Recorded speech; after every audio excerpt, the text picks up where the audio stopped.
Congressman, great to have you on our show. Thanks, Ginny. It's good to be with you, too. Congressman, you really cut to the chase yesterday, saying, here we are, we've got this report, we're 19 months down the road, and to use your words, this just doesn't pass the smell test. Where do you think the report fell short? Well, I just think the report fell short. First of all, it took so long to get a report that we should have got very early on. It doesn't tell the full story. What it does tell is how much this is an administration that just seems to be so amateurish, and it doesn't seem to be able to put one foot in front of the other without blaming somebody else for dropping the ball. So I just, when I listen to them, I know this is usually legalese that they're speaking in, but the reality of it is the American people have the right to know, and we have the responsibility to find out for them. And to be put off for so long, to have so many roadblocks put in front of us, to get thousands of pages delivered the night before a hearing, with most of them being redacted, that, to me, as I said, didn't pass the smell test. Somebody's trying to cover something up, and a lot of it is their ineptness. They just can't do things the right way, and they have a bad habit of blaming other people for their shortcomings. Yeah, and speaking about covering up, when you heard the Inspector General talking about, he said, hey, the White House didn't allow me to pursue a lead that I wanted to follow, and that the administration refused to turn over internal documents, that the White House staffer, Kevin O'Reilly, wouldn't talk to him.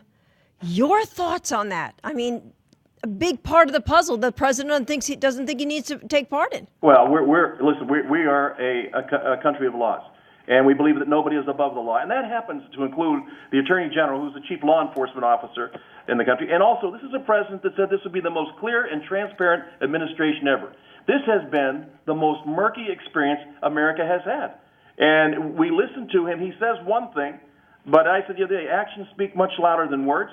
It is so upside down. The thinking on this, 100,000 pages for the IG and 7,000 for Congress. I mean, come on.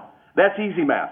This is a White House that has continued to stonewall and to cover things up, and they never take responsibility for anything. So, no, I think the president has been pulling the wool over people's eyes for too long. But this is one. Listen, if it waddles like a duck and quacks like a duck, this is a duck. There's a lot of implications there. There's a lot of things that we don't know because the White House still won't release it. And I think for the average American, we're saying, wait a minute, this isn't right. Yeah. And you also touched on something I think was very important. You look at the facts. Lanny Breuer's still there. Yes. Eric Holder is still there. And as you said, what kind of message does that send to the whistleblowers? Well, Jason Weinstein's the only one that resigned. We have Gary Grinner's also involved in this. Lanny Breuer. These people have done these things. Now, the whistleblower, if I'm a whistleblower, you know what I'm saying? I'm never coming forward because I get hung up to dry. I'm the one that gets thrown under a bus. So why do it? And these people are all career government employees. It's not so much that they're with one administration or another, but when you look at this, what these people should have been done is been brought forward. I do know that the hearings I sat in early on were Brian Terry's colleagues, people that served with him, people that knew him, people that knew how horrific this was for the Terry family and knew that it was because of an irresponsible government action that Brian Terry is dead. Now, the Attorney General could never, ever say, I'm going to call the Terry, I am going to apologize for what we've done. And, there's something wrong about that. There's just something wrong with the arrogance of this administration that they continue to do time after time. When they could make it right, they just make it more confusing. And I really do believe if they can't convince you, they'll try to confuse you. This is an administration that has really been the hallmark of the murkiest 3.5 years or 4 years America's ever witnessed. And as you and many of your colleagues pointed out, how is it, you mentioned Jason Weinstein, whose boss is Lanny Breuer, head of the criminal division, but Brewer's still there, and as Congressman Gowdy said, how in the heck does he escape discipline? Well, I think he escapes discipline because Eric Holder is the guy that makes the final determination. IG Horowitz yesterday says, so you got all this information, so basically what you've done is gather information. Now you turn it over to whom? The Attorney General. And I said the Attorney General then is the one who has to make the final determination. What does it take? What does it take for this man to finally make a decision that's right for America and not right for the administration? This is so political in its nature that the American people, there should be bells and whistles going off everywhere about a group that believes it is above the law, believes that other people have to follow the law, but they know so much better than the rest of us. And this is truly getting to be not a government of the people, but a government that the people have to answer to all the time, and it's bad. It's just a bad situation that I'm hoping the American people on November the 6th take a look at and say it's time to change. Yeah, and you wonder. I mean, here you have the three major media networks, and they don't even cover this yesterday.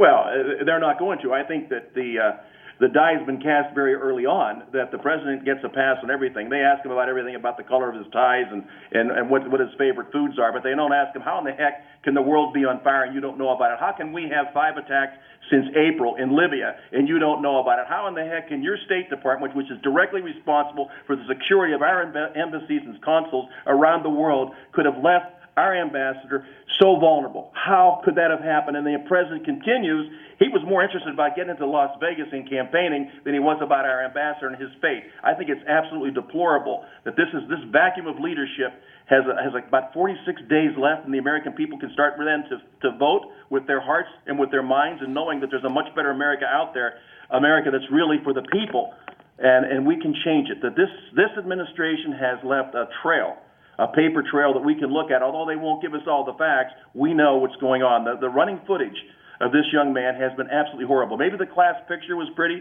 maybe his acceptance speech was pretty, but I'll tell you what, he may be able to talk the talk. He has not walked the walk for the American people. And President Obama told Univision, the network, yesterday that he's going to stand by his man, that he was basically exonerated by this report. And then he goes on to say, and I'm quoting him, "At any given moment in federal government, there's people who do dumb things."